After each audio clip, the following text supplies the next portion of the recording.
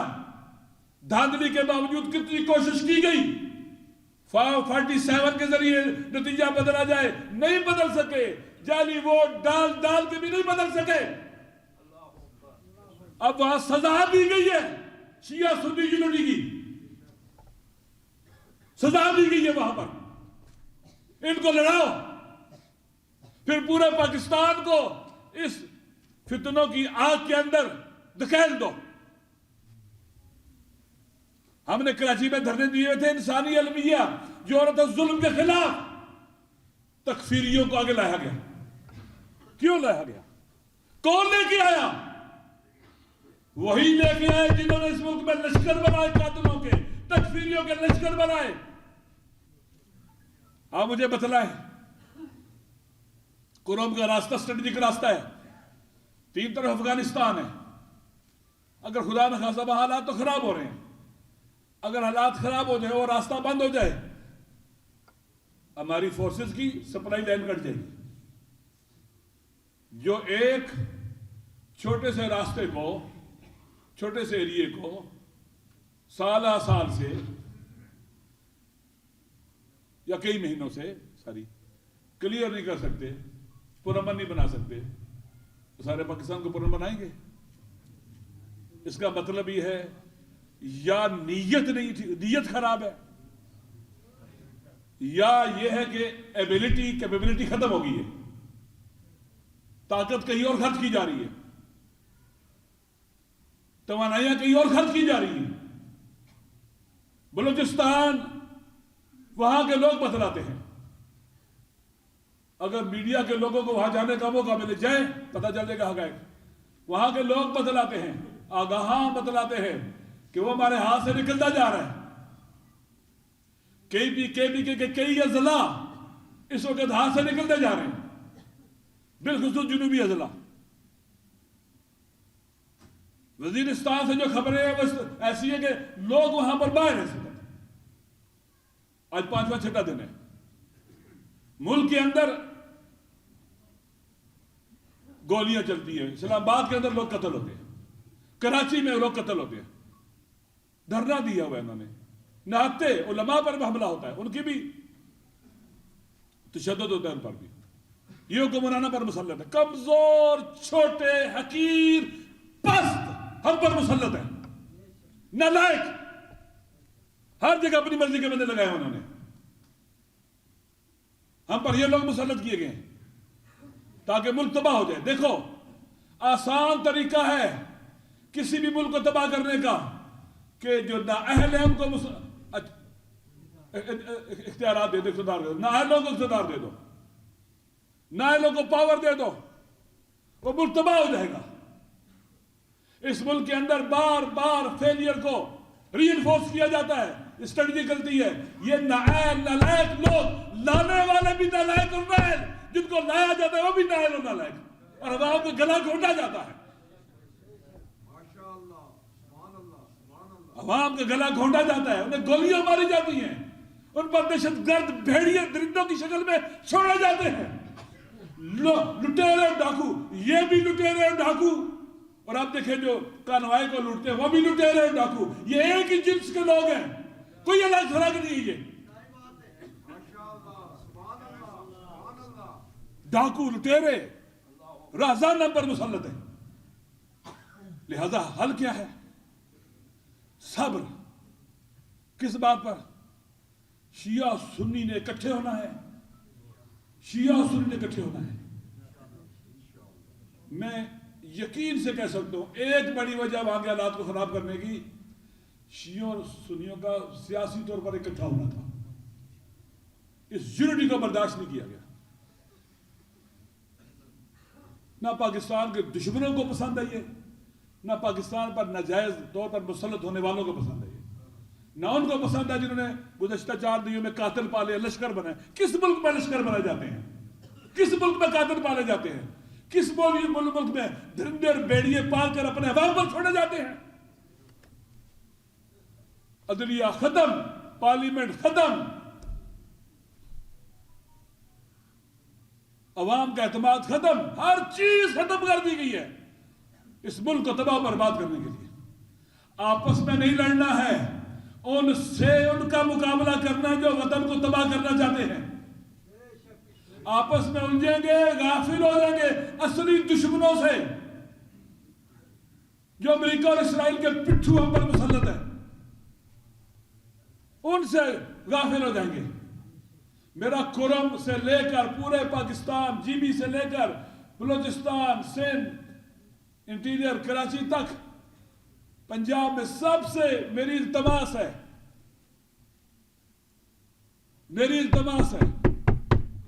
اپنے شیعہ سنی بھائیوں سے اور مسلم اور غیر مسلم پاکستانیوں سے، خدا کے لیے اکٹھے ہو جاؤ اس مادر وطن کی خاطر۔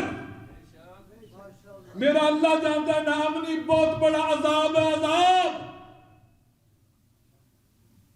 نامنی کی آگ سب کو راہ کر ڈالے گی، گھروں کو نہیں، آرمانوں کو، آرزوؤں کو، وطن کو، ہماری عزت کو، ناموس کو، ہماری انسانی کرامت کو، غیرت کو کھا جائے گی نامنی کی آگ۔ اس ملک کو بچانا ہے، اس ملک کو بچانا ہے۔ پاکستانیوں کو، چاہے وہ شیعہ سنی ہیں، چاہے وہ مسلمان اور غیر مسلمان ہیں، ہم سب نے، چاہے وہ بلوچ ہیں، بلوچستان کے باسی ہیں، چاہے وہ پشتون ہیں، مہاجرین بھائی ہیں، سندھی ہیں، پنجابی ہیں، سرائکی ہیں، گلگتی ہیں، بلتی ہیں، کشمیری ہیں، جو بھی ہیں، ہم سب کی ذمہ داری ہے اکٹھے ہو جائیں، ایک دوسرے کے ہاتھ میں ہاتھ دیں۔ کس کے خلاف؟ وطن کے دشمنوں کے خلاف، اقتدار کے بھوکوں کے خلاف، پاکستان کو تباہی اور بربادی کی دلدل میں لے جانے والوں کے خلاف۔ آپ نکال لو گے مل کر، آپ ہی نے بنایا تھا ایک صالح کی عادت کی پیروی کرتے ہوئے، اور آپ اس کو بچا لو گے، اکٹھے ہو جاؤ گے، اللہ آپ کے ساتھ ہو جائے گا۔ ید اللہ علی الجماع، آپ اکٹھے ہو جائیں گے، اللہ کی تائید آپ کے ساتھ ہو جائے گی۔ وَإِلَّا ایک واقعہ بیان کر کے ختم۔ میں پچھلے سال شام گیا تھا زیارت کے لیے، وہاں ایک مولانا سے ملاقات ہوئی، شامی تھے، ان کی آنکھیں غم سے بھری ہوئی تھی۔ میں نے پوچھا خیر ہے، بیمار ہیں؟ بالکل کمزور ہو گئے تھے، اتنی بول رہے تھے۔ بالآخر میں نے پوچھا، بہت زیادہ سوال کیا، کہنے لگے جب ہم نبل و زہرا کے علاقے سے نکل رہے تھے، یہ دہشت گرد وہی، یہ جو آج داعش لڑائی ہوئی ساری، اور خوارج جن کو یہ کہتے ہیں، ہم جب نکل رہے تھے، بھاگ رہے تھے اپنے علاقے سے، ایک سنیپر نے گولی ماری، میری 14-15 سال کی بیٹی کو لگی، وہ شہید ہو گئی۔ دکھ یہ ہے کہ ہم رکتے سارے مارے جاتے، میں اپنی بیٹی کا جنازہ بھی نہیں اٹھا سکا، دفن بھی نہیں کر سکا، وہاں میری آنکھوں سے بھی نہیں ملتی تصویر۔ جب نامنی کی آگ پھیلتی ہے، نہ مرد دیکھتی ہے، نہ زن، نہ بچہ، نہ بچی، نہ گھر، نہ اسکول، نہ کتابیں، نہ لائبریریاں، ہر ایک چیز کو جلا کر راہ کر کے بسم کر۔ اس لیے آؤ اس وطن کی خاطر اس شہیدوں کے راستے پر چلے۔ ان کا پیغام کیا ہے؟ اپنے دشمن کو درست پہچانو، ظلم نہ کرو۔ آغا جان، ہمارا گھر جل گیا، ہم نے کسی کا گھر نہیں جلانا، ہم نے کسی کے بچے کو نہیں مارنا، نہیں کسی کے ناموس پر ہاتھ نہیں اٹھانا۔ ہم تو ناموس کے محافظ ہیں، ہم تو انسانوں کی زندگی کے محافظ ہیں، ہم قاتل نہیں ہیں، ہمارا امام قاتل نہیں ہے، ہم قاتلوں کے راستے پر چلنے والے نہیں ہیں۔ کہر و غضب بھی ہو، ظلم نہ کرو، ظلم نہ کرو۔ مجھے بتلاؤ، جب حزب اللہ سید حسن شہید ہوئے، حزب اللہ نے وہاں کے گھروں پر حملے کیے، میزائل مارے؟ نہیں مارے۔ دفاع کرنے کی اجازت ہے، ظلم کرنے کی اجازت۔ اگر ظلم کرو گے تو رسوا ہو جاؤ گے، خدا کے دشمن بن جاؤ گے، انبیاء کے دشمن بن جاؤ گے، قرآن کے دشمن بن جاؤ گے۔ اللہ، رسول، قرآن، دین، اسلام کے دشمن، ملائکہ کے دشمن کبھی اللہ کی مدد کے مستحق نہیں ٹھہرتے، سزاوار نہیں ٹھہرتے۔ میں مسائل نہیں پڑھوں گا، انہی کا لباس میں اپنی کو ختم کرتا ہوں، اور انشاءاللہ میرے بات جناب صلی اللہ علیہ وسلم آغاز کے صدر نقوی صاحب کتاب فرمائیں گے۔ آپ بیٹھیں انشاءاللہ اور سنیں، میں بھی سنوں۔ لوٹا تھا، اس میں سے اس نے چند لاکھ روپے لگا کے آپ کی گلی کی سڑک بنا دی۔ لوگ بھائی کچھ بھی صحیح سڑک بنا دی ہے، وہ آیا اس نے 2 گٹر آپ کے کھلوا دیے۔ بھائی کچھ بھی صحیح، اس نے ہماری گٹر کھلوا دیے۔ کچھ بھی صحیح، اس نے میرے پرانے اسکول میں جس میں اب بھی بچے نہیں پڑھتے، گائے، گدھے، کھوتے، بھینسیں بنتی ہیں، اس پہ کلر کرا دیا، اپنے نام کی تختی لگا دی۔ یہ ہماری قوم کا مزاج، شعور۔ معذرت، ایسی باتیں کرتے ہیں ہم تو بھائی سب جانتے ہیں، آج سے تھوڑی کر رہے ہیں، 45-50 سال سے ایسی باتیں کر رہے ہیں، سب۔ تو بات یہ ہے کہ میں نے کہا نا کہ 2 طرفہ کاروائی ہوتی ہے۔ معلوم ہے، پوری دنیا کو معلوم ہے کہ کیا ہے، لیکن آپ دیکھتے نا میڈیا کے اوپر کیسے کیسے ان کے وکلا بیٹھے ہوتے ہیں۔ میں تو کہتا ہوں کہ کتنے لعنتی ہیں یہ لوگ کہ اپنے گناہ تو ان کے اپنی جگہ ہیں ہی ہیں، اپنے لیڈروں کے گناہ بھی اپنے سر پہ لے کے جا رہے ہیں۔ ان کے وزیر دفاع بن جاتے ہیں نا، یہ بنتے نہیں، وکیل دفاع بنتے نہیں بنتے، ان کے لیے بیٹھے ہوئے ہیں، ان کی چوروں کے اوپر، چوریوں کے اوپر، لٹیروں کے اوپر پردہ ڈال۔ سامراج کو ایسا ہی چاہیے حکمران۔ سامراج کو اگر ان کی آنکھوں میں آنکھیں ڈالنے والا حکمران ہوگا تو گوارا ہے نہیں، ہے نا، پوری دنیا میں اڑوا دیتے، مروا دیتے، ختم کروا دیتے۔ وہ جو گلوبلائز، وہ جو پوری دنیا پہ قبضہ کرنے کا خواب ہے، اس خواب کو پورا کرنے کے لیے ضروری ہوتا ہے کہ چوروں کو حاکم بناؤ۔ یہ چور لائن لگائے کھڑے ہوتے ہیں وہاں ان کونسل خانوں میں، مسافرت خانوں میں، سفارت خانوں میں، آپ سب ہم دیکھتے ہیں، ہمیں بنا دو، ہمیں بنا دو۔ بعض تو بڑے بڑے ماشاءاللہ داڑھیوں والے بھی، وہ بھی آفر کر رہے ہوتے ہیں کہ سر ہمیں بھی کبھی آزما لو، ہماری داڑھی پہ نہ جاؤ، اس داڑھی کے اندر بڑا شیطان چھپے ہوئے۔ ہاں مطلب ہوگا کوئی، مجھے نہیں پتا، لوگوں نے بتایا، ہمیں تو نہیں معلوم، اور نام بھی نہیں بتایا، کم وقتوں نے نام ہی بتا دیتے، میں تو نام لے دیتا لیکن مجھے نہیں پتا۔ لیکن سنا ہے کہ ایسے ایسے بھی ہیں کہ جو کہہ رہے ہیں ہماری داڑھی پہ نہ جاؤ، اس داڑھی کے اندر بہت کچھ چھپا ہوا ہے تمہارے مطلب کا۔ سمجھ میں آ رہی ہے بات؟ تو کوئی بھی واقعہ کراچی میں ہو، لاہور میں ہو، کوئٹہ میں ہو، پارا چنار میں ہو، گلگت بلتستان میں ہو، کوہستان میں ہو، کسی بھی جگہ، چکوال، آپ کا پنڈی گھیپ، مجھے تو سارے یاد ہیں بھائی، جہاں جہاں ہوا پوری زندگی گزر گئی، سارے مسائل دیکھتے ہوئے بھائی، جیکب آباد ہو، شکارپور ہو، لاڑکان ہو، کہیں بھی ہو، لوکل مسئلہ نہیں، یہ کب سے ایک بات بتا رہے ہیں، یہ مقامی مسئلہ نہیں۔ ہم تو سیدھی سیدھی بات کریں گے، میں منطق فلسفہ اتنا سب آتا نہیں، خدا سلامت رکھے قائد وحدت کو، ہم تو ان سے سیکھتے ہیں نا، وہ ہمارے لیے جو مونٹور کہتے ہیں، مینٹور کہتے ہیں، کیا کہتے ہیں، جو سمبل ہے ہمارے لیے، جو ہماری سمبل ہے، نمون عمل ہے، وہ ہمارا قائد ہے، کیونکہ ہمارے اس تعلقات میں تو اب چلہ ہو چکا، چلہ جانتے ہیں نا، یعنی 40 سال ہو گئے، ہم چلہ کھینچ چکے ہیں، 40 سال ہو گئے، ہمیں معلوم ہے یہ جتنے بھی معاملات ہوتے ہیں، جو کچھ بھی ہو رہا ہے آپ کے ساتھ، ہمارے ساتھ، یہاں ساتھ، کیوں ان چوروں کو لا کے بٹھایا جاتا ہے؟ ان کی پہلی اور آخری حسرت اقتدار ہے نا، ان کو حکومت مل جائے، کس شرط پہ حکومت ملے گی؟ اب دینے والا ان سے کھیلتا ہے کہ بھئی ہم تمہیں لے آئیں گے، ہم تمہیں راتوں رات لے آئیں گے، ہم تمہارے لیے 12 بجے سپریم کورٹ کھلوا دیں گے، اور بولو، ہے نا؟ بات یہ کہ یہاں بہت سارے خیالات، بہت ساری پارٹیوں کے لوگ بیٹھے ہوئے، بیٹھا کریں، جیسے سب کو اپنے خیالات کا حق ہے، مجھے بھی حق ہے، اور اگر کسی کو شوق ہو تو میرے ساتھ آگے بحث بھی کر لے گا بعد میں، آ جائے، بتا دوں میں اس کو، ان کی حقیقتیں بتا دوں یہ ہے کیا، کتنے گھٹیا لوگ، پست لوگ، ان میں غیرت نام کی کوئی چیز۔ کہتے مائی باپ جو تم چاہو گے ہم کریں گے، ہم بجلی آپ کو دے دیں گے، گیس آپ کو دے دیں گے، ریلوے آپ کو دے دیں گے، پی آئی اے آپ کو دے دیں گے، ٹماٹر پیاز بھی آپ کو دے دیں گے، جاؤ سب آپ کو دے دیں۔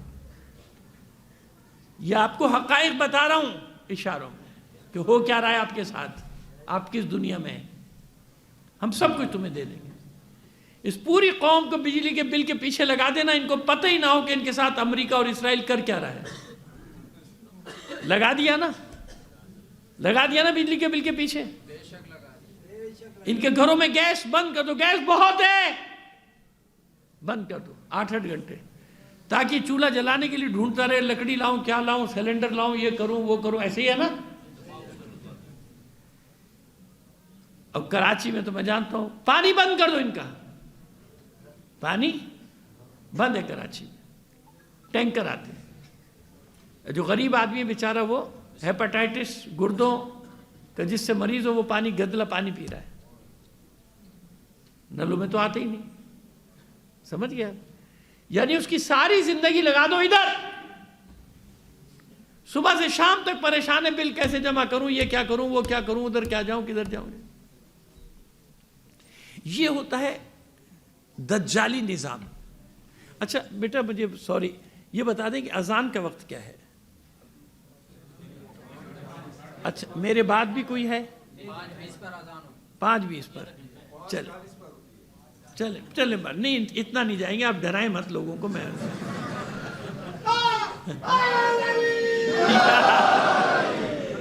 جزاک اللہ۔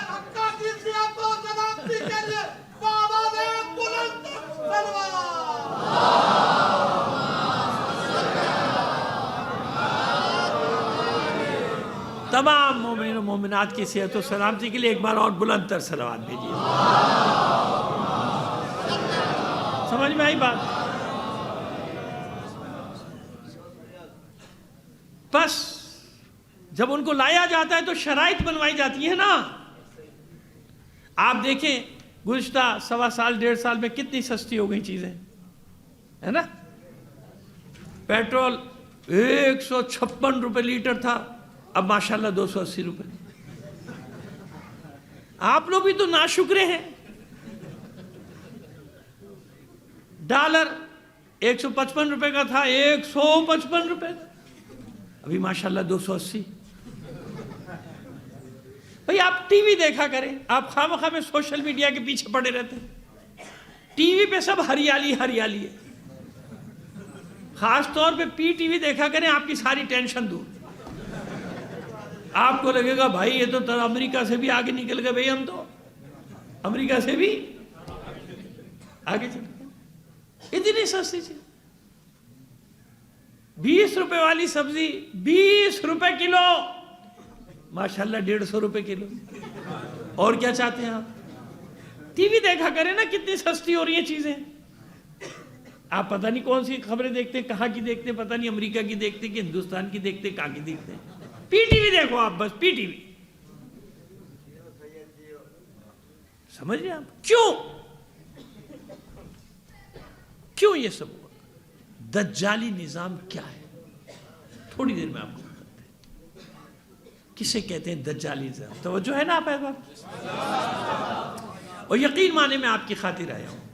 وہاں جو مسائل ہیں نا، وہ راجہ صاحب کو بھی معلوم ہے، میرے احباب کو بھی معلوم ہے جو یہاں سے گئے تھے، کہ وہاں سے نکلنا مشکل تھا، لیکن کیونکہ اتوار کا دن تھا، بند ہوتی ہیں کورٹیں وورٹیں سب، تو میں نے کہا چلو میں صبح کے جاؤں گا فلائٹ سے، رات کو واپس کراچی چلا جاؤں گا اتوار کے تھا۔ میں صرف آپ کے لیے آیا ہوں تاکہ آپ کو تھوڑا سا حالات بتا سکوں کہ اصل مسئلہ، اصل پرابلم ہمیں کہاں پہ رہی۔ ایک بار اور صلوات بھیجیے۔ دجال کے بارے میں یہ نہیں سننا چاہتا، دجال کے بارے میں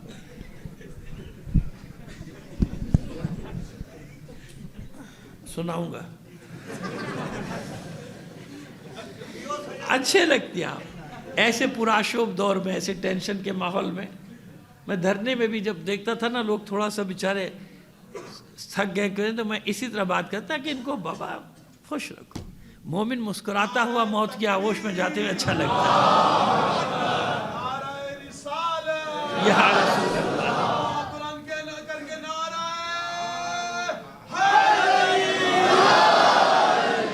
وہ اقبال نے کہا تھا نا، اقبال نے کہا تھا چمر گایت تبسم بر لب اوست، نشان مرد مومن باتو گویم چمر گایت تبسم بر لب اوست. مرد مومن کی نشانی تجھے بتا رہا ہوں کہ ایک ہی نشانی ہے کہ جب موت آتی ہے تو اس کے چہرے پہ تبسم دیکھے گا. رسمی بات نہیں کر رہا ہوں، یاد کرو اس کو. موت آنی ہے، یقین ہے، پھر کیا گھبرانا ہے. موت کا استقبال جب تم مسکراہٹ سے کرو گے نا، یقین مانو قیامت تک کے لیے باطل پیچ و تاب کھاتا رہے گا کہ میں نے اس کو مارنا چاہا، یہ تو زندہ ہو گیا. اس کی ایک مسکراہٹ سے کھانے والا کوئی اور نہیں، حسین کا 6 ماہ کا چاند ماہ منور ہے نا. چلیے بات کو آگے بڑھاتے ہیں. کیا ہے یہ دجالی نظام؟ ہم جو چھوٹے چھوٹے تھے نا تو ظاہر ہے کہ ہمیں نانی دادی والدہ سب بیٹھ کے سناتی تھی. سب گھروں میں طریقہ ہوتا ہوگا یقیناً. تو کہانیاں سناتی تھی، دجال ہوگا، یہ آئے گا، اس کی ایک ماتھے پہ ایک آنکھ ہوگی بڑی سی، اور اس کے پتہ نہیں کتنے 100 ہاتھ ہوں گے، اور اس میں ہاتھوں میں اتنی انگلیاں ہوں گی، اور اس میں ہر ایک میں لوگوں کو پھنسانے کے لیے پھندے ہوں گے. یعنی ہر چیز کا جو جس چیز سے پھنسے گا اس کو پھنسائے گا. یہ کرے گا، وہ کرے گا، وہ کرے گا نہیں. کسی کو ناچ گانے سے، جیسے آج کل چل رہا ہے نا. آپ نے دیکھا کہ اب حیا ختم ہو گئی. یہ حیا ختم کرانے میں کس کا ہاتھ ہے؟ چینلز. سمجھیے گا میری بات کو. چینلز. یہ چینلز کیوں ایسا کرتے ہیں؟ ان کو کنسورشیم سے کروڑوں روپے ملتے ہیں. کنسورشیم میں کون کون ہے؟ سامراجی طاقتیں. مثال کے طور پہ 3 نام لے دیتا ہوں، 4 نام آپ کے سامنے لے دیتا ہوں. امریکہ ہے، برطانیہ ہے، اسرائیل ہے، ہندوستان. یہ جان کے دیتے ہیں قرضے کہ جناب پرائیویٹ چینل بناؤ. یعنی اکثر کو چھوٹے موٹے بیچارے جو ہیں ان کی بات نہیں کر رہا ہوں، جو بڑے بڑے آپ کے نا مین اسٹریم میڈیا، وہ کہتے ہیں آپ آزاد ہیں، چینل آزاد ہیں. 1-2 بس یہ رکھ دیتے ہیں شرطیں ہیں، بھئی یہ ہماری پالیسی ہے. اس میں مثلا اسرائیل کی خبریں، منفی خبریں نہیں چلانی آپ کو، اکا دکا دے دینا تاکہ لوگ آپ کو سنتے رہیں. امریکہ کی منفی خبریں نہیں چلانی. ایک پالیسی جہاں کا وہاں ان کی گردن دبا دیں گے، اور اسی وقت وہ چینل بند ہو جاتا ہے. ہوتا ہے کہ نہیں ہوتا؟ ہوتا ہے نا، بند ہو جاتا ہے. اب ان کو اس کے علاوہ کیا، یہ ملٹی نیشن جو کمپنیوں کے اشتہارات ہوتے ہیں نا، یہ کروڑوں روپے کو اسی وقت تو چلتا ہے چینل، اور کہاں پہ چلے گا؟ وہ وہاں سے دلواتے ملٹی نیشن. اس لیے یہ بائیکاٹ نہیں کر سکتے کسی بھی مغربی اشیاء کا، کیونکہ سارے کے ان کو تو پیسہ مل رہا ہے نا. دکاندار اب تو چلو خدا کا شکر ہے کہیں نہ کہیں پاکستانی پانی وانی ہمیں مل جاتا ہے پینے کو، ورنہ نہیں رکھتے. کیوں؟ انسینٹیو دیتے ہیں دکاندار کو. ہمارا دکاندار بھی تو ماشاءاللہ ایمان کا اتنا پکا ہے نا کہ 2 پیسے کی خاطر کیا کرے گا؟ پاکستانی پانی نہیں رکھے گا، وہ رکھے گا کیونکہ وہ اس کو دے رہے ہیں. مثلا اب میں آپ کو چیزیں بتا رہا ہوں جو اکثر کو نہیں معلوم، اکثر کو معلوم ہوگی جو مارکیٹنگ کے لوگ ہیں. مطلب وہ 10 کریٹ لائے نا پانی کے، 100 کریٹ، ان کا جی آپ کو 10 فری. اب جو 10 فری دکاندار کو دے رہا ہے تو دکاندار وہی چیز بیچے گا نا جس میں فائدہ زیادہ ہے. سمجھ میں آ رہے ہیں؟ آپ اکثر اب دکاندار سارے مجھ سے ناراض ہو جائیں گے. آپ اکثر دکانداروں کے پاس جائیں گے تو وہ آپ کو خاص چیز دے گا، یہ لیں اس میں بڑا یہ لیں. آپ کا فائدہ ہونا اس کا فائدہ ہوتا ہے. سمجھ گیا؟ یہ سب سمجھنے کی چیزیں، شعور. اس طرح یہ سامراجی کمپنیاں کیپچر کر لیتی ہیں پوری مارکیٹوں کو. پھر جو چیز چاہے جب بند جب کھلی. حکمرانوں کو رشوتیں دی، اربوں خربوں روپے خرید لیا بجلی کے. ہم دیں گے بجلی سستی بھی دیں گے. لوگ حکمرانوں کو اس سے غرض نہیں ہوتی کہ بجلی سستی ملے گی یا نہیں ملے گی. ان کی جیب میں جو اربوں روپیہ، بلکہ ان کی جیب میں نہیں، باہر ان کے بینکوں میں جو جا رہا ہے کروڑوں ڈالر جا رہا ہے، وہ سمجھ آ رہی ہے ہماری بات؟ بس یہ دجالی سسٹم کیا کرتا ہے؟ سب کو پھنسا لیتا ہے. آٹا میں دوں گا، چاہیے میں دوں گا، میری بات مانو. میں خلاصہ کر رہا ہوں کیونکہ وقت محدود ہے نا. اشاروں سے سمجھتے جائیے. بجلی نہیں ہے، میں دوں گا. میری بات مانو. اب وہ سارے اس کو کہلایا جاتا ہے سامراجی معاہدے. کیا نام ہوتا ہے ان کا؟ یہ سامراجی معاہدے کرتے ہیں. پھنس گئی حکومتیں بل بلا رہی ہیں, ان کی مجال نہیں ہے یہ IPP اس کے خلاف چلے جائیں, مجال نہیں ہے. معاہدے کے کھائے ہوئے, ورنہ ان کی ساری رپورٹیں باہر لے آئیں گے, اس نے اتنے ارب روپے لیا تھا, اس نے اتنے ارب روپے لیا تھا, اور یہ فلاں نے.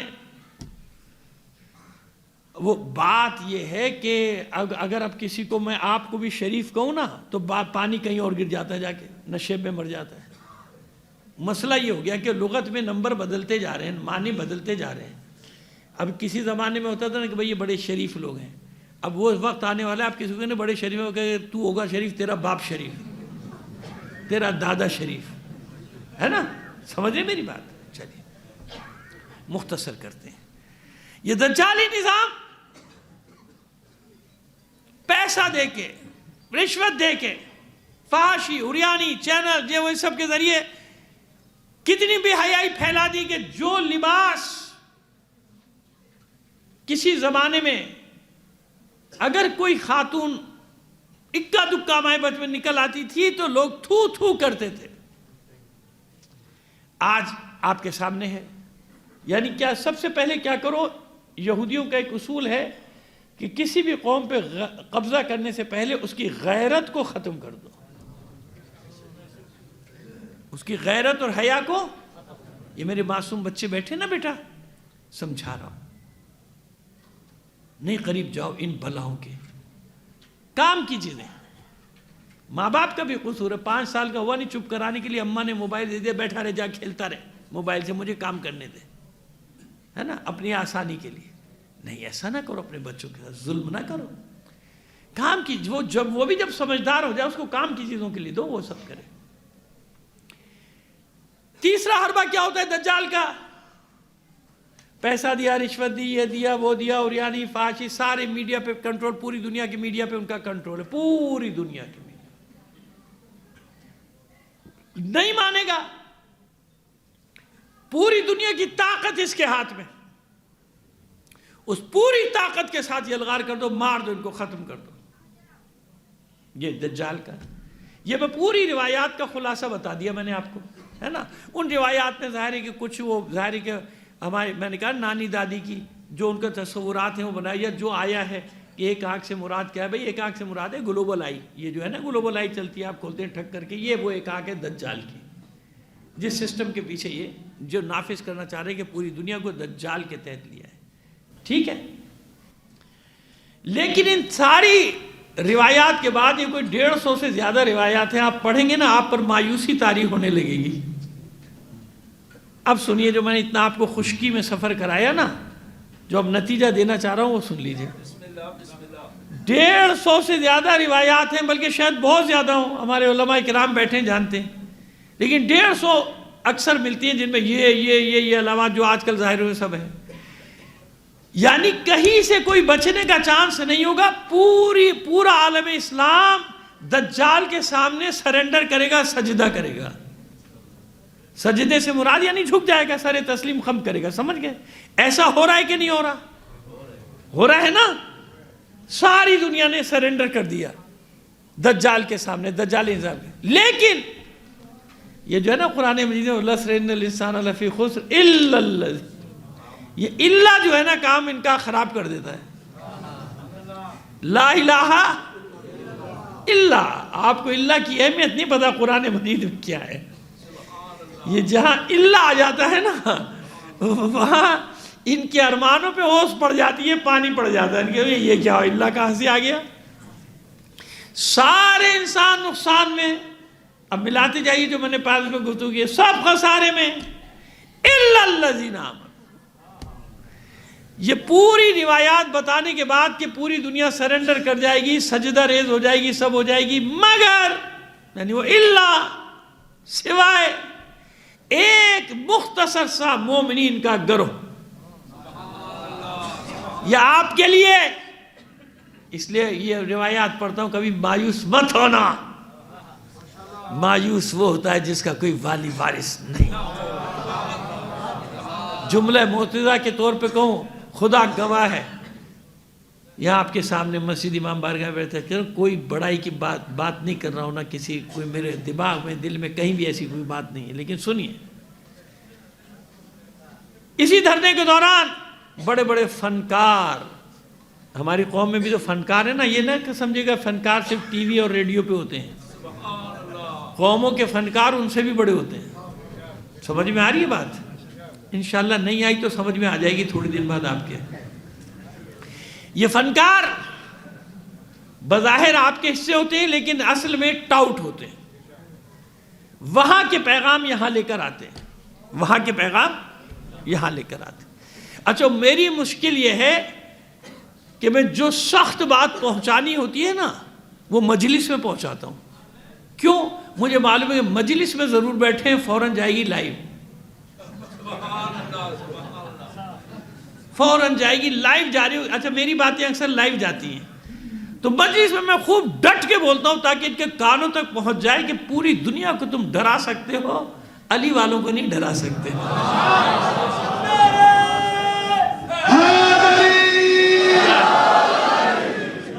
تو جو خاص مجھے پیغام دینا ہوتا ہے، یقین مانے میں جلسہ عام میں دیتا ہوں، مجلس میں دیتا ہوں، کہ مجھے پتہ ہے کہ یہاں ضرور 4-5 بیچارے اپنی ڈیوٹی پوری کر رہے ہو۔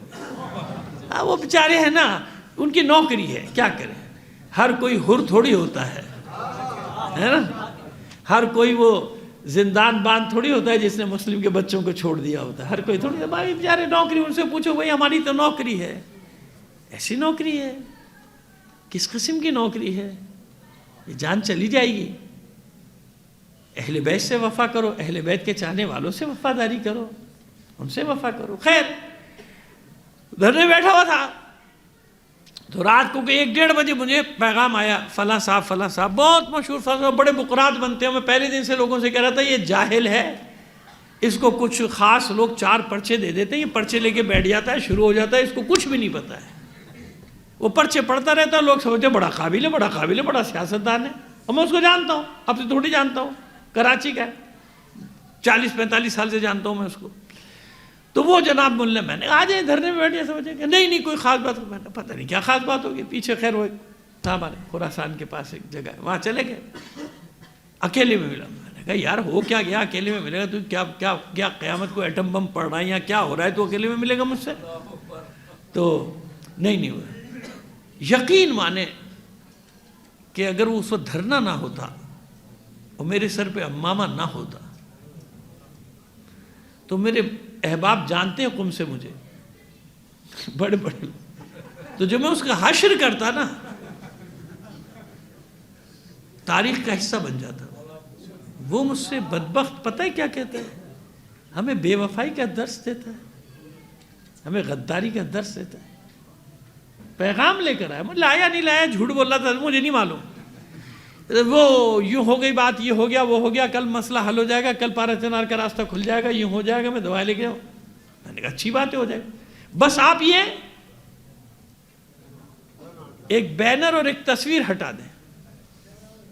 نہیں لینا چاہتا تصویر کس کی تھی اور بینر پہ کس تنظیم کا نام لکھا تھا، اب آپ سمجھیں۔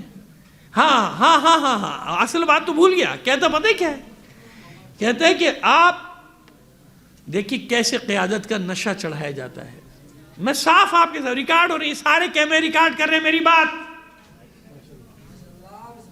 اس لیے میں تھوڑی میں پرواہ کہ وہ کوئی کلپ چلائے گا، چلاؤ، میں نہیں ڈرتا ان چیزوں سے، کبھی بھی نہیں ڈرا ان باتوں سے۔ کہتا آپ کراچی کے قائد مسلم ہو گئے، سب کو آپ کے پیچھے جمع کر دیا جائے گا، جمع کر دیا، لفظ اردو آتی ہے نا، جمع کر دیا جائے گا کا مطلب کیا ہے، یعنی کوئی طاقتیں ہیں جو آپ کے گرد سب کو، یہ طے ہو گیا، یہ جتنی بھی تنظیمیں فلاں سب آپ کہتے ہیں، بس آپ ڈر گئے۔ اچھا میں سن رہا ہوں، میں سمجھ گیا کہ یہ کوئی کہانی لے کر آیا ہے، بہرحال زندگی گزاری ہے نا راجہ صاحب کے ساتھ، ان جیسے لوگوں کے ساتھ وہاں بھی گزاری، بڑے بڑے لوگوں کے ساتھ، تو سمجھتے ہیں باتوں کو۔ تو میں نے کہا ہاں بھائی پھر کیا کرنا پڑے گا، یہ تصویر اور یہ بینر ہٹا دیں۔ میں نے کہا یار یہی میرا لفظ تھا، چلیے وہ لفظ نہیں لیتا، برا لگے گا آپ لوگوں کو۔ میں نے کہا یار بات یہ کہ تمہارے لیے بہتر یہ ہے کہ اس وقت یہاں سے چلے جاؤ. تم نے مجھے کیا سمجھا؟ تم نے مجھے اپنے جیسا سمجھا یا اور یہ جتنے بکاؤ مال ہیں ان جیسا سمجھا؟ تو بھائی آج سے 40 سال پہلے بیچ کے جوانی میں کچھ فائدے اٹھا لیے ہوتے. اب تو میں بوڑھا ہو گیا, اب تو پتہ ہی نہیں مجھے بھیا کب نکل جانا ہے اگلی گلی سے, اگلی پتلی گلی سے ہی نکل گیا, پتہ ہی نہیں چلا. یہاں سے اٹھتے معلوم ہے راستے میں گھر ہی نہیں پہنچے, ہارٹ اٹیک ہوا, چھٹی ہو گئی. دیکھا ہم تو صبح شام دیکھتے ہیں. میں نے کہا تم کو شرم نہیں آتی؟ تم کس کے نمائندے ہو؟ اب میں وہ نام لے دوں تو وہ ادارہ میرے پیچھے پڑ جائے گا کہ بھائی کہاں, ثبوت تو نہیں نا میرے پاس. تو میں نے کہا کہ نہیں, فرشتے. کیا کہا؟ دوست نے مجھے کہا مجھے فرشتوں نے بھیجا, اور میری فرشتوں سے بڑی بات چیت اور یوں ہے وہ ہے وہ آپ, اور ورنہ پھر یہ سارے ادارے آپ کے پیچھے پڑ جائیں گے. میں نے کہا میں خوش قسمت ترین انسان سمجھوں گا کہ سارے شیطانوں کے نمائندے میرے خلاف کھڑے ہوئے, اس کا مطلب میں صحیح ہوں. میں نے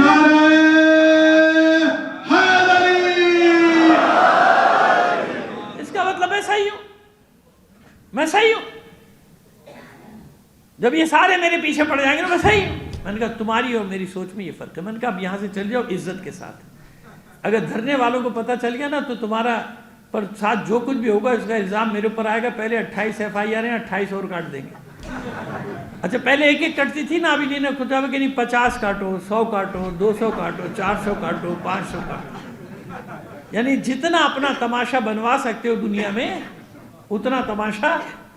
یعنی ایسے غیرت نہیں ہے, شرم نہیں, حیا نہیں ہے. تم بیڑا غرق کر دیا تم نے, پورے ملک کا ستیہ ناش کر دیا. چوروں کو بٹھا کے آئی. اب وہ کہتے ہیں دجال ایک مختصر گروہ ہوگا, پوری دنیا دجال کے سامنے سرنڈر کر جائے گی. وہ مومنین کا گروہ اللہ کے وعدے پر یقین رکھتے ہوئے ان پوری دجالی طاقتوں کے مقابلے میں ڈٹ جائے گا. مٹھی بھر سے زیادہ نہیں. کہاں وہ 7.5 ارب کی دنیا, کہاں 15,000 حزب اللہ, کہاں 70 سے 80 ہزار انصار اللہ, کہاں 30-35 ہزار حزب الشعبی. کتنے ہیں بھائی, اور کتنی بڑی فوج, کتنے بڑے پاسداران دنیا کے مقابلے میں. 6 لاکھ 7 لاکھ. آپ دیکھیں تو یہ آٹے میں نمک بھی تو نہیں بن رہا. لیکن انصاف سے بتائیے آج پوری دنیا سامراج کے مقابلے میں ڈٹے ہوئے یا نہیں؟ یہ نہیں ڈر رہے, وہ ڈر رہے. وہ کیوں ڈر رہے ہیں کہ اتنے سے ہیں, مٹھی بھرے, چند ہزار ہیں, ہمارا ناک میں دم کیا ہوا ہے, جینا حرام کیا ہوا ہے. روایت کہتی ہے آخر میں کہ یہ کھڑے رہیں گے میدان میں, اس وقت تک کھڑے رہیں گے جب تک ان کا امام زمانہ ان کی سالارے کے لیے نہیں آ جاتا. یہ ہے شیعہ کا یقین.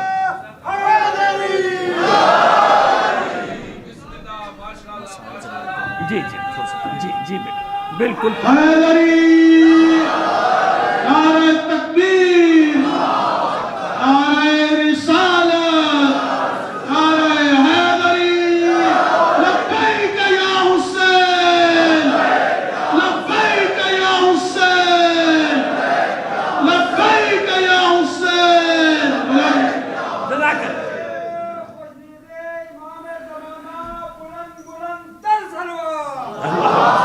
سمجھ میں آئی بات؟ اب مجھے یاد دلائے گے, لیکن مجھے یاد ہے کہ مسائل پڑھنے بالکل پڑھو, لیکن میں نہیں چاہتا میرے معصوم بچے یہاں بیٹھے ہوئے ہیں. اور مجھے خوشی ہوتی ہے, اکثر لوگ اپنے بچوں کو مجلسوں میں لانا چھوڑ دیتے. میں کہتا ہوں بھائی لے کر آؤ, یہیں سے تو یہ سیکھیں گے. ورنہ دنیا بڑی ظالم ہے, باہر بھیڑیے گھوم رہے ہیں, مگرمچھ گھوم رہے ہیں, پتہ نہیں کیا کیا ان کے دماغوں میں ڈالیں گے, ان کی ذہنیت خراب کریں گے. نہیں, ان کو مجاہد بناؤ, مجاہد امام زمان. اب سمجھ میں آئے, کئی دن سے مجاہد ڈٹے رہیں گے, نہیں جھکیں گے. بہت سارے اللہ کے وعدے. بس پارا چنار کتنی آبادی ہے؟ 5 لاکھ, 6 لاکھ, 7 لاکھ, 8 لاکھ, اس سے زیادہ تو نہیں ہے نا. شہر میں تو 4-5 لاکھ ہی ہے نا, باقی تو چلو پھیلے ہوئے ہے نا. ایسے ہی ہے نا, آپ سب جانتے ہیں, میں بھی جانتا ہوں. اور کتنی بڑی الغار, آپ سمجھ رہے ہیں کہ وہ مقامی دہشت گردوں کی داعش کی ٹی ٹی پی کی الغار ہے؟ ان کو کس کس کی سپورٹ حاصل ہے؟ یہ کہتے ہیں نا کہ ساز نہیں آواز نہیں، سب اہل گلستان جان گئے ہر شاخ پہ۔ اب تو الو بھی نہیں بھیڑیا بیٹھا ہے نا؟ سمجھ میں آ رہی ہے ہماری بات؟ اور پھر ان کے پیچھے عالمی سامراج۔ اٹیک کہاں ہوگا؟ جہاں سے مقاومت کا خطرہ ہوتا ہے۔ سلام ہو پارا چنار، وہ یاد رکھیں۔ مجھے بھی بڑی شرمندگی ہوئی، میرے پارا چنار کے بھائی اس طرح سے محبت سے مجھ سے آ کے میرے سے کریے، خدا کے بندو ہم الگ ہے، ہمارا خون الگ ہے کیا؟ اس حدیث پہ یقین نہیں ہے کہ ایک مومن کو کہیں تکلیف ہو دوسرا مومن محسوس نہ کرے، وہ مومن ہی نہیں ہے، وہ علی کا شیعہ نہیں ہے۔ یاد رکھنا، اس اصول کو یاد رکھنا۔ کیسے ہو سکتا ہے کہ میرے جسم کے ایک عضو میں تکلیف ہو میں محسوس نہ کروں؟ اور ابھی بھی صورتحال آپ دیکھ رہے جو ہے، ابھی بھی دیکھ رہے ہیں آپ۔ باتیں بہت نہیں کراچی کے حساب سے کرنی کس نے کیا کیا کیا، لیکن الحمدللہ خدا کا شکر ہے نکلے لوگ۔ وہ جو کہتے ہیں نا کہ وہ پراچنار کیا کراچی میں کیوں بازگشت اتنی ہوئی؟ کیوں؟ بھول گئے ہو، گدھے ہو، احمق ہو، بے وقوف ہو؟ ان لوگوں کو کہہ رہا ہوں جو ٹی وی پہ آ کے بکواس کرتے ہیں اور کرتی ہیں۔ کون سا وقت ایسا ہوا جب کراچی والوں نے سب سے پہلے ریئیکشن نہیں کیا؟ مجھے بتاؤ نا۔ کوئٹہ میں جتنے بھی سانحات ہوئے سب سے پہلے کراچی نکلا کہ نہیں نکلا؟ دھرنے دی، میں نے خود دھرنے دیے ہیں جب 10 منٹ، اور ہم سے کہا جاتا تھا وہاں انہیں آپ کیوں کریں؟ میں نے کہا کوئی کرے نہ کرے ہم کریں گے، وظیفہ ہے نا، وظیفہ ہے نا ہمارا۔ تو اس کو دوسری طرح سے پیش کیا جا رہا تھا، یہ کوئی سازش ہے کہ کراچی میں نے ہاں پھر کر لے، تو جو بکواس کرنی کرتے رہو، ہم اپنے بھائیوں کے لیے کھڑے ہوں گے۔ ہم نے اپنا خون ملایا ہے اپنے بھائیوں کے خون کے ساتھ، ساری دنیا میں، چکوال میں ہوا، لاہور میں ہوا، گلگت بلتستان کو، کہاں پہ ہم نہیں بولے؟ کراچی کے لوگ نکلتے ہیں، ان کو درد ہوتا ہے، نکلتے ہیں۔ اور پھر ایک ایسا شہر ہے کہ جس میں سیاسی شعور، مذہبی شعور تھوڑا سا زیادہ، یہ نہیں کہہ رہا کہ بڑائی نہیں بیان کر رہا، لیکن آپ بھی جانتے ہیں کہ تھوڑا سا شعور ان کا زیادہ ہے، وہ فوری ریئیکٹ کرتے ہیں، انہیں معلوم ہے۔ ہم نے اس زمانے میں دیکھا جب قتل و غارت گئے کہ اگر فوری ریئیکٹ نہیں کریں گے نقصان ہو جائے گا، فوری ریئیکٹ کرتے تھے، حکومت بیٹھتی تھی۔ عزیزو بس یاد رکھنا، میں 2 بھائیوں سے بات شروع کرنا چاہتا ہوں، بلکہ ایک باپ اور 2 بیٹے۔ لوگ سمجھتے ہیں نا کہ حسین نے سب کو بھیج دیا تھا، اور ایسا حقیقت بھی تاریخ میں کہ بھئی میں اپنے وعدہ گاہ کی طرف جا رہا ہوں، مرنے کے لیے جا رہا ہوں، باقی سب چلے جاؤ۔ چلے گئے تھے 3-4 ہزار سے، چلے گئے بھائی، آہستہ رات ہوتی تھی، چپکے سے اپنا سامان باندھتے تھے، بھاگ جاتے تھے اندھیرے میں۔ عاشور کے دن یہ چند بجے تھے، مگر ایک سوال ہے، وہ حسین کہ جو مکے سے نکلے ہیں اور کربلا تک لوگوں کو واپس بھیجتے رہے، جاؤ بھائی چلے جاؤ، پھر کیوں حسین نے چند خط لکھے کہ میری مدد کو آؤ؟ ہے نا سوال، ہے نا؟ کوئی بھی آپ سے سوال کر سکتا ہے، آپ تو کہتے مولانا نے سب کو واپس بھیج دیا، حبیب ابن مظاہر کو خط کیوں لکھا؟ یزید ابن بسیط انصاری کو خط کیوں لکھا؟ بصرے کا، آپ کا چاہنے والا، اور بہت سارے لوگ، میں تو کیونکہ وقت کم ہے تو 2-3 منٹ میں آپ کو بتانا چاہ رہا ہوں کیوں لکھا۔ عزادارو، حسین تاریخ بشریت کی ایک عجیب ترین جنگ لڑ رہا، اسے لشکر کی ضرورت نہیں تھی۔ حسین یہ چاہتا تھا کہ میرے ساتھ 2 آدمی ہوں، لیکن میدان میں چھوڑ کر جانے والے نہ۔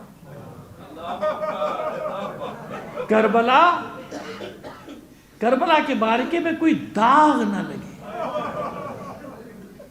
اتنے بڑوں کو واپس بھیج دینے والے حسین نے اپنے 6 ماہ کے علی اصغر کو واپس کیوں نہیں بھیج دیا؟